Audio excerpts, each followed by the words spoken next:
WWE Smackdown review for the October 24th episode of Smackdown. I'm Will. That's Brandon. We're the Cousins of Destruction Wrestling podcast. As always, cheers. Talk about some wrestling. Yeah, on the heels of, I guess, who attacked Jacob Fatu? What's happening with Cody Rhodes? Maybe he turned a little bit heel. We got a little bit of answers into that, I guess, this week. But that was the main driver this week of SmackDown, at least what I was looking forward to. New U.S. champ? Yeah. A lot of good stuff going into this SmackDown. It was a good episode to watch with you guys on our YouTube, youtube.com/CODWrestlePod live streams. Raw, SmackDown, Saturday Night Main Event next week. Be there if you're not there. But let's get into this thing. Yeah, like, share, subscribe, all that fun stuff. Comment. Any more? Nope. All right. That's all I got. Let's get into it. Cody and Jim are actually starting the show, but they're backstage because Jim walks up to him and basically says, thank you for standing up for Fatu, because Fatu, allegedly got attacked by Drew last week on SmackDown. Drew was in the back listening into this conversation. Cody does ask about Jay, but Jim kind of dodges that question. Cody heads to the ring, and Cody says that it was uncharacteristic of him last week, kind of what he did to Drew McIntyre, because he did get himself DQ'd in that championship match. But then he asked the crowd, do I need to apologize, though? And, everybody said, no, you don't, Mr. Cody Rhodes. And that's when Drew McIntyre would show up from not like from the crowd where we normally see, but he was kind of like where the camera side is. And he sneaks his way up to around where the announce table is. And he just talks about how he doesn't want an apology from Cody Rhodes. And then he starts to turn his attention to us fans because he's like, doesn't matter what happens. Doesn't matter how many times Cody Rhodes screws me over in matches. It doesn't matter. You guys are going to cheer him anyways. You guys are all part of this stupid conspiracy when it comes to Cody Rhodes. And now you're putting this on me. Everybody's saying that I'm the guy to attack Jacob Fatu. He says, I hate that family, but I didn't do it. How about that stupid guy you were talking to in the back, Big Jim? Maybe he's the one who did it because he's always the never the bride, always the bridesmaid, yeah, always the bridesmaid. And that's when Cody goes, enough. That's kind of his thing now. He does the big enough randomly sometimes. He Out of nowhere. He did mention Drew before the enough came. He did say that it's time for Drew to finish his story at Saturday Night Main Event. So that's a nice little wink nudge to Cody stuff. But then you get the enough, and he just starts to yell at Drew, and he's like, basically, you want to fight? Let's do this right here, right now. He was pissed off. This man was pissed.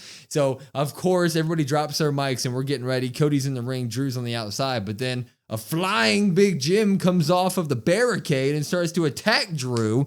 And we're attacking. Security's out here. Everybody's going crazy. We get back from commercial break. They're still attacking in the back, so things are going wild. We do figure out later in the night that Big Jim goes up to Nick Aldis and he's like, I don't want a match. I want to fight. And Nick Aldis makes it official for later in the night. No DQ match between these two.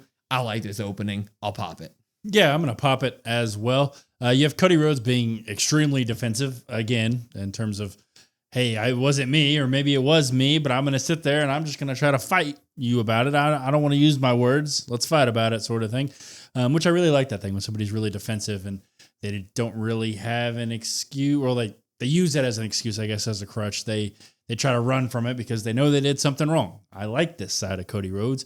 I kind of think it plays into it.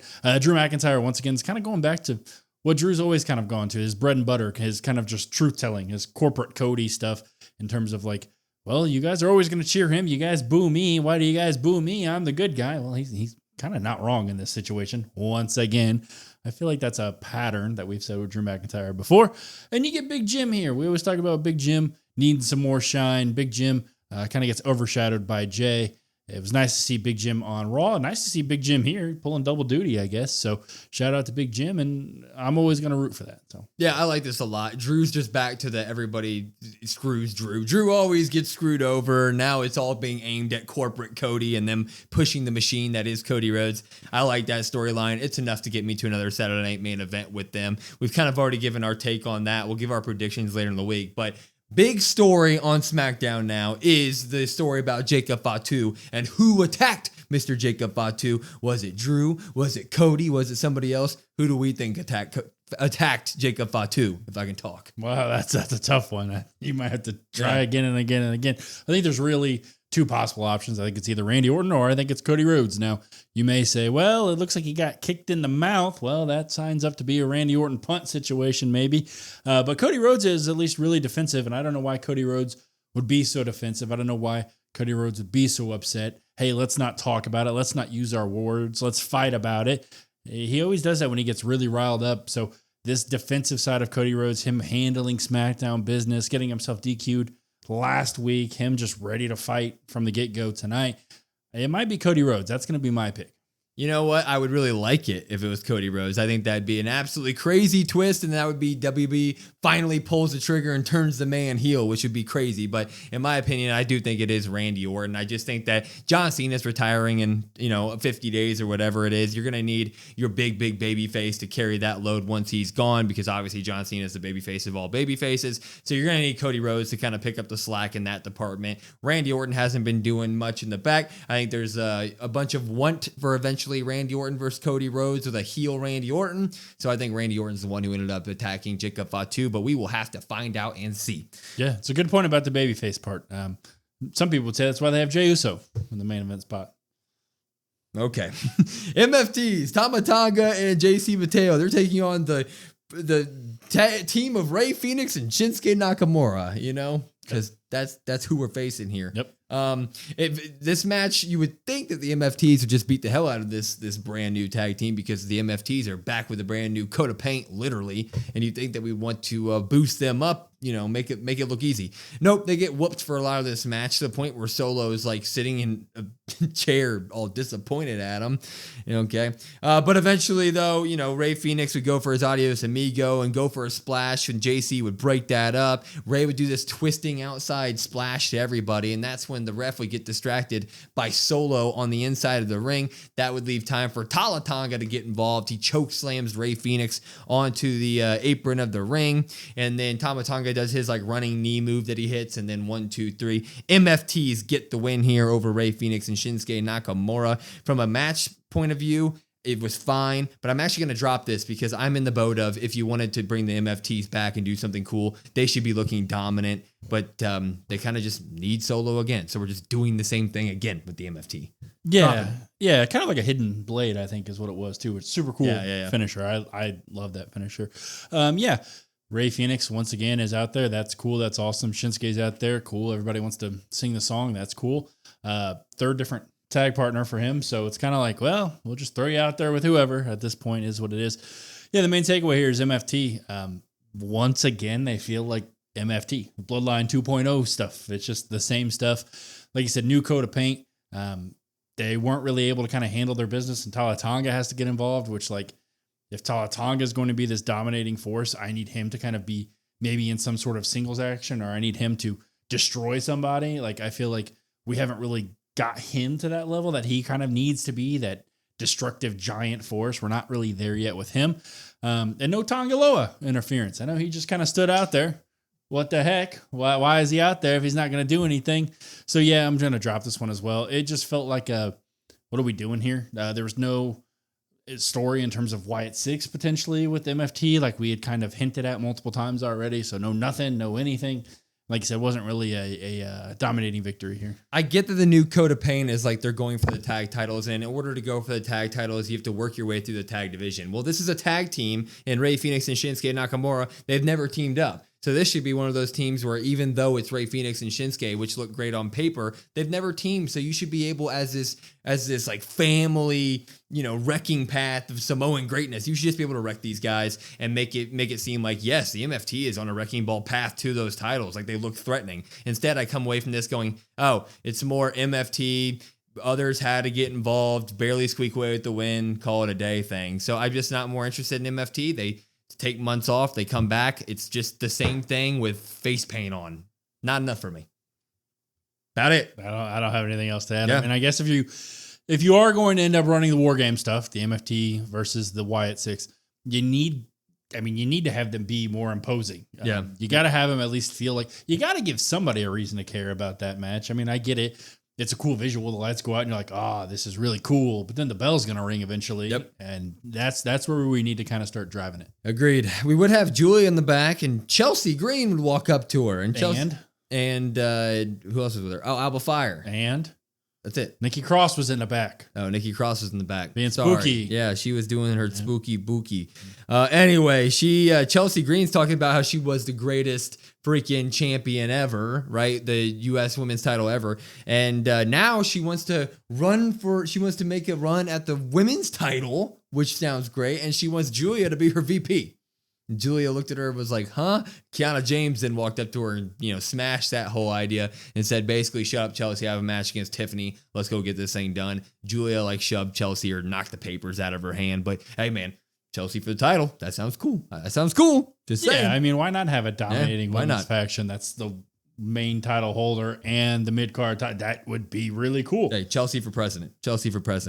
Anyway, this would lead us to a Tiffany versus Kiana James match. I wrote Chelsea down. Yeah. I was so into the Chelsea winning the championship.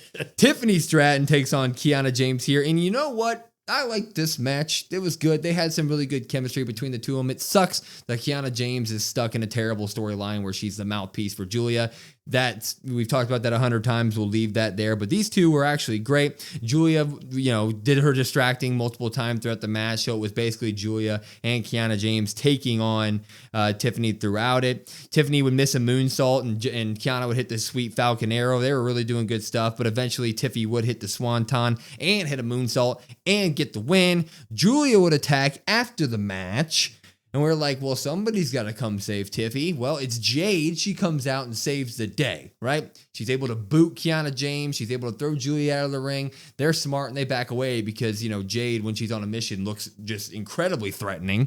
And Jade picks up Tiffany, that raises her arms in the air. She won the match. Tiffany dropped the title and Jade went and picked the title up, made sure that Tiffany had it, and we're all good and good, right? Well, Jade starts to walk away, turns around and clotheslines the face off of Tiffany Stratton. She throws her to the outside of the ring. She's got the cut on her eye. She looks so awesome. Throws her against the steel steps and the barricade, throws her over the announce table, then back over the announce table. And Tiffany's leg is now on the steel steps and she stomps the leg of Tiffany Stratton. She goes into the ring. She holds up that belt and throws it on the ground. Jade has turned heel on Tiffany Stratton. We get a match announced for Saturday Night Main Event, which I wasn't interested in before the heel turn, but this heel turn, man, I'm 100% down. Popping it. Yeah, you're going to pop this, or at least I'm going to pop it, I should say. You mentioned it right there. We weren't really excited. They're going to do Tiffany versus Jade again. Well, that doesn't really sound very exciting. Well, how do you make it exciting? You make Jade a heel, a dominating heel, a powerful heel. And I feel like it's really believable at that point too. Really cool shot of her when her face is down and she pops up and she's got the cut from just not too long ago, right? And she just looks just menacingly. She just looks powerful. She looks awesome. So sign me up. This is going to be good. I can actually sit there and be like, okay, now there's real doubt that maybe Tiffany does lose it to Jade at Saturday Night Main Event, which before you're like, well, I don't know when Tiffany's going to lose that title. Now there's a reason at least for her to lose that title. You can maybe end up running a program back and forth, which I know people are going to say, well, it's the same thing, but it is different. Jade at least feels different. It feels, like I should be actually invested in Jade. It's not just the same Jade over and over again. And maybe Jade has that title down the line where maybe whenever, keep saying it, whenever Bianca wants to come back, I should say, that's what you run. Yeah, this is absolutely awesome. The second she turned heel and she looked up, she had the scar. I was like, oh, okay, they hit lightning in a bottle with this one, at least in terms of right now in the moment. We have been saying for a long time, a lot of people have been saying that Tiffany Stratton just has no feuds on SmackDown. And when the rumors came out, it was going to be Jade again. It was really, again, that sucks. What do? You change it up. You throw a huge curveball and you turn Jade heel. And immediately it was like, yep, I want to see this again. And if you want to give her the title, sure, you know what? Do it. And then we can run Tiffany versus Jade again because Tiffany's going to want to come back after losing it after 270 days, whatever it is. So I'm 100% invested in this. It's got a new look to an old rivalry. 100% down. I'm ready to see what Jade's got as a heel. Yeah, and if everybody's upset about it, I guess my question would be what else would you rather have or what would you do? Yeah. Because there's not a whole lot of options right now. Nope. So this at least gives you a little bit of difference, gives you a little bit of a reason to be bought in. And like I said, you think about the long term. I mean, Jade being a heel sets up perfectly for a babyface Bianca to come back and really kind of go after her. 100%. I would love that. We'll move it on, though, because Ilya he's continuing the Sami Zayn Open Challenge. He has now turned it to the Ilya Open Challenge. Sami Zayn kind of talked to him before the match tonight and told him how important that was to carry on the Open Challenge thing that John Cena started way back in the day. Sami started now, and he wants him to continue it. And Ilya said, hell yeah. And he gave this big promo basically saying that the last year's been hard while he's injured, but he's here to entertain, and pain will entertain us. And then we get to our first challenger, and it is Aleister Black. You like that line. I do. I love that line. Like Pain will entertain you. It's a great line. Aleister Black comes out. Him and Zelina Vega now do a partnered entrance. Very Karrion Kross Scarlet vibes. Very cool stuff. You love to see it from them. I like this new rebranding that they sort of got as a couple. It's great.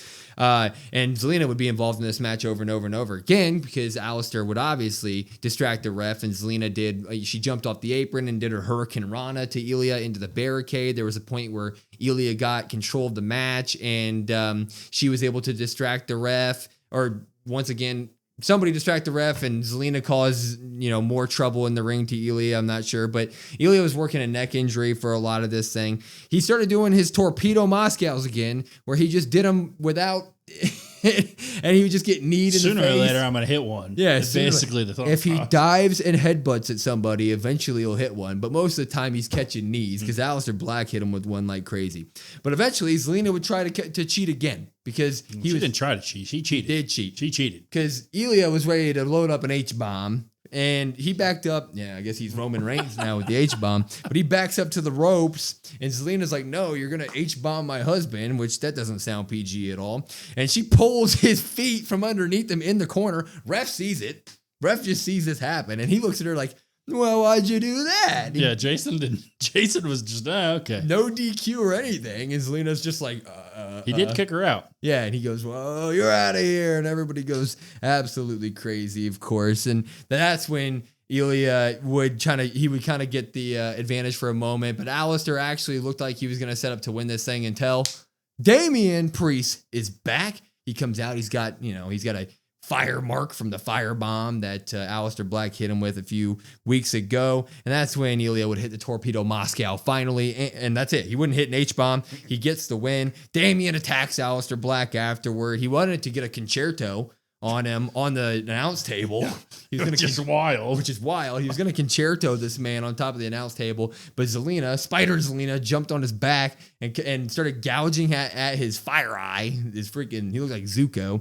And that gave them enough time for Zelina and Aleister Black to skedaddle away. So Ilya defeats freaking Aleister Black. But Damian Priest does come back and attack Aleister Black. This is all great. I'm popping it.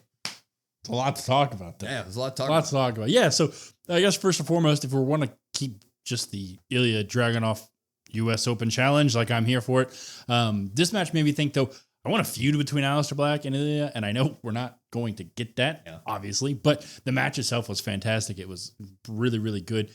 So we can just kind of keep doing this every single week with different people. Ilya can really just kind of take what Sami Zayn did with that U.S. title and put on banger matches every single week. I'm here for it. So we'll see who the opponent is maybe next week or maybe 2 weeks because maybe next week's too packed. But you look at it then, Damian Priest, Aleister Black, thought it was over. It's not over, but you know what? Okay, cool. That's fine. A new Aleister Black. Looks like Damian Priest kind of needs some help, so maybe that hinted at Lola Vice is maybe what we're thinking here, right? They've hinted at it in terms of, hey, he's outnumbered, he needs some help. Damian even had this like quizzical look on his face at the end, like, man, what am I going to do? So if that's what they want to do, that sounds great. Sign me up for that. So all around, this was a really, really good segment here. Ilya looks good.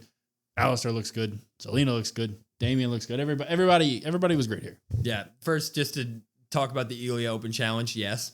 Give me 50 of them. Like honestly, like going from Sami Zayn Open Challenges, which were all bangers, directly into Ilya Open Challenges. Yes. It's like a guaranteed 4 to 5 star match every single week at the middle of SmackDown. It's just guaranteed money at that point. That's great to have. But in terms of Damian versus Aleister, yep, that sounds great, right? You have Zelina get involved. She now gets her hands on Damian again. She's now becoming an actual problem that you're going to have to handle in this feud. bring up Lola Vice. We're ready for it. SmackDown's ready for it. We need some more life in that SmackDown women's division. Why not introduce Lola to the main roster in such a great storyline between Damian Priest and Aleister Black? Zelina will make her look absolutely fantastic on that roster as well. So I'm 100% down. If you want to do the mixed tag team match ASAP, let's do it. Sounds great. And while you're at it, bring back the mixed tag challenge. Let's do it.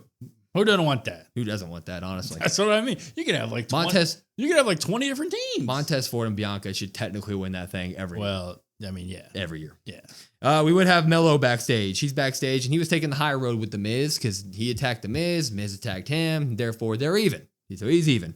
And now he hears the fan support. He hears all of us saying that Melo needs more, and he's ready to become the guy that we all want him to be. And that's when Kit Wilson shows up. Calls him a toxic masculine man. Mm-hmm. And Melo's like, I'm not hearing that, but I'll face you next week. And he walks away, and Kit still talks about how he's toxic. So, yeah, nice little face promo here from Carmelo. Nice to actually have. It was good. You figure The Miz was going to always kind of be the heel because The Miz is so good at being a heel. Well, Melo actually had a really solid face promo that I was bought into tonight. I was like, okay, cool. This is kind of what I wanted to see.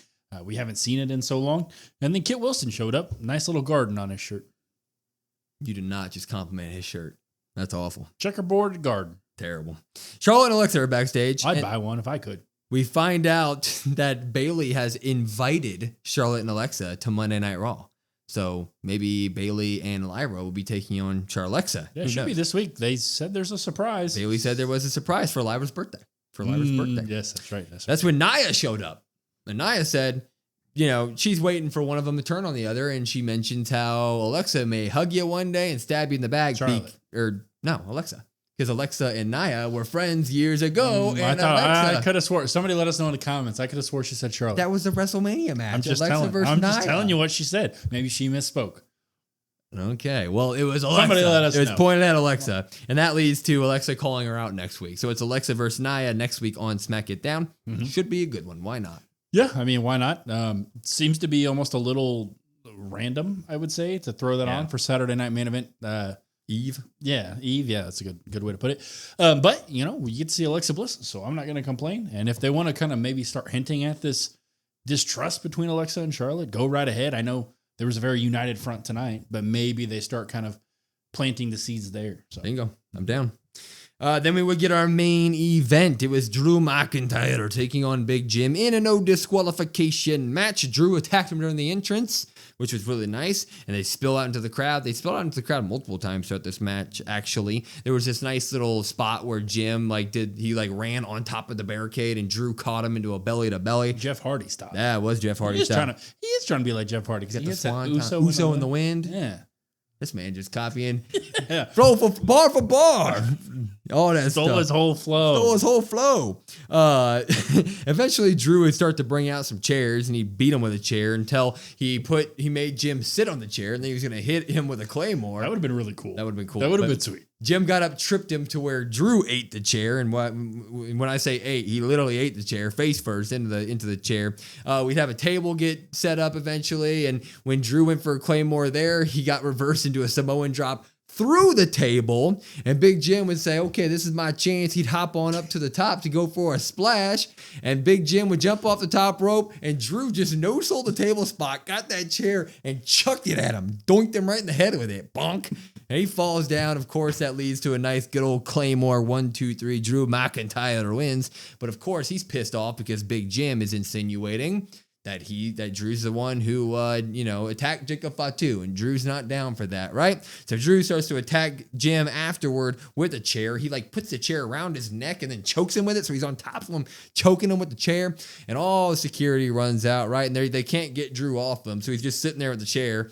And then, of course, that's when you hear Cody Rhodes music hits, and he comes storming out, and he beats up Drew and throws him over the barricade, and then he's like, oh, my buddy Jim's hurting inside, so I'll have to go in there and check on him. And while he's checking on him, Drew regains his HP, his stamina bar is refilled, and he gets in there and he claymores Cody Rhodes, and he stands tall over him. A week and a half, or I guess 8 days away from Saturday Night Main Event. So SmackDown ends with Drew McIntyre standing tall. He kind of gets the best of Cody Rhodes and Big Jim, who were saying all night that he was the one that attacked Jacob Fatu. So Drew looking good going into Saturday Night Main Event next week.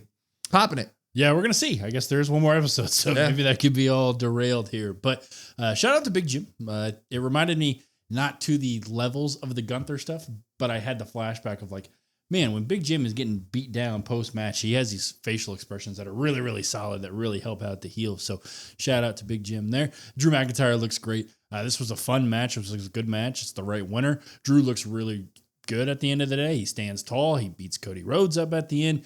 Drew's gaining all the momentum right now that you're sitting there thinking to yourself, man, he's got to win a Saturday Night Main Event. It's not like an LA Knight thing, but it almost is to that level that like, if he's not going to get the title right now, when is he going to get the title? And I don't really have an answer for that. If they don't give Drew McIntyre the title Saturday Night Main Event, I don't know the next time they give him one.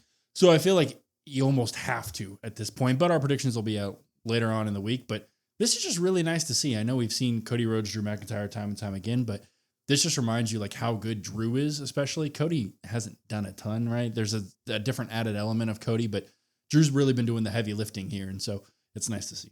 Yeah, I'm 100% with you. This all just tells me Drew should win. Drew needs to win this, honestly. We can't just keep having Drew get these moments and then failing. And he does such great work story-wise. He really carries the bulk of the actual storytelling throughout every feud he's in. Like, Cody's great, but Drew really does a good job of explaining the whole thing and putting, an actual narrative behind it, because he's like, all of you are just, it's corporate Cody. Everybody just believes him. How about you believe me? I'm the guy who's been getting screwed for months and years at this point. Like, I'm telling you the truth. I hate that family, but I didn't do it. So at this point, it just feels like you got to give Drew the title, man. Let him have it. Let Cody be back to a chaser. And then we can discuss the Jacob Fatu stuff, and that can all get bloated with more narrative and awesomeness. So I'm with you. I think it's time to give Drew the title at the end of the day. Yeah. Like you said, he's really good right now.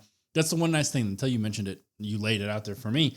When Drew lays stuff out there in his promos like that, and he lays the facts out, it's really simple and easy for people to follow along. And that's one thing about Drew that I don't think many other people have that ability. Maybe like a Punk in LA on Raw side of things. But when Drew sits there and he's like, boom, boom, boom, boom, him and Kevin Owens, they both did it. And they're both so good with their promos that you're like, yeah, this is why I like this. Yeah, and it's one of those things where like, the last couple weeks, it's just Cody just goes enough, and then he just starts fighting. So it's like the face isn't really even like explaining why the bad guy's being bad. They're all just kind of pointing fingers without any proof. So it's like, Drew's got the proof. Is Drew actually the bad guy here? I don't really know on this one. And I think this is kind of what they've been telling for a while. With Drew, is he's the bad guy, but he's not the bad guy. Right. He's just the truth teller. It's the same thing with Kevin Owens. Like, and that's the heel that I really kind of enjoy. I completely agree with you. Anyway, we gave this SmackDown 8 pops to 2 drops. I don't know if it was that good, but when you write it all down on paper, just bit by bit, it maybe 6-4. Yeah, maybe 6-4, maybe more like that. But when it, just looking at what happened on paper, it was a pretty good show. So we enjoyed it. And it was much better watching with all of you on YouTube, youtube.com/CODWrestlePod. Come join us for live streams, man. Raw, SmackDown, PLEs. It's going to be a lot of fun. Next Friday night is Halloween. We'll be dressed up. Come have fun with us there. But for everything else for the pod, it's at COD WrestlePod, COD WrestlePod. We have a link tree in our bio to literally take you to all of our links for all of our socials. Go ahead, like, follow, subscribe, share all those. We're confident that you guys will love that type of wrestling content. But I'm Will. That's Brandon. We're the Cousins of Destruction Wrestling Podcast. We will see you next time.